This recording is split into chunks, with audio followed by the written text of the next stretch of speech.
iyadoo ay dhammaad joogaan saacadihii muddada madaxweynaha Mareykanka Donald Trump uu qabtay Iran inay heshiis ku golo keento dibna u furto gacanka istiraatiijiga ah ee Hormuz waxaa Tehran soo saartay qodobo ku dhisan doonista Jamhuuriyadda Islaamiga ah oo kaliya ka fog damacyadii Mareykanka iyo Israel una muuqda in Tehran ku doonayso aqbalaad ay teeda u hesho si dagaalku u joogsado sida laga soo xigtay saraakiil sare oo Iiraani ah Tehran ayaa Pakistan oo ah wadiiqada labada ducood haatan isku xiraysa u gudbisay dhowr qodob oo ay ugu cuslaayeen in si dhammaystiran dalkaas looga qaado cunaqabataynada caalamiga ah in damaanad buuxda Iran u hesho inaan weerarada dalkaas ka dhanka ah dib u soo noqon haddii lagu guuleysto joojinta dagaalka haatan socda iyo in nidaamka Israel si dhammaystiran u joojiyo dagaalka ka dhanka ah xogaga hubeysan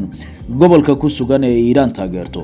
si gaar ah waxa saraakiishani u xuseen in nidaamka Yuhuuddu joojiyo dagaalka ka dhanka ah xisbiga Lubnaan haddaad u fiirsato qodobada heshiiskani intooda badan waa isla kuwii Iran doonaysay ka hor intii aan dagaalka haatan socdaa bilaaban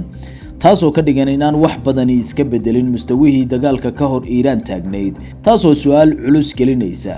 waxa ay tahay natiijada Mareykanka iyo Israel ka dhaxleen dagaalkan maalintiisii 39aad sii socda Iran sida lagu xusay qodobada heshiiskan ay Islamabad geysay waxa ay doonaysaa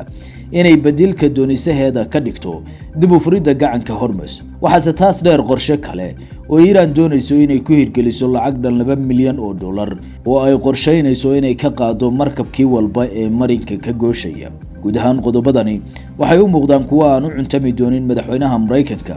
iyo jaalkiisa Israel oo aan wali hubin sida ay u eg tahay natiijada ay ka hoyayaan dagaalkan raagay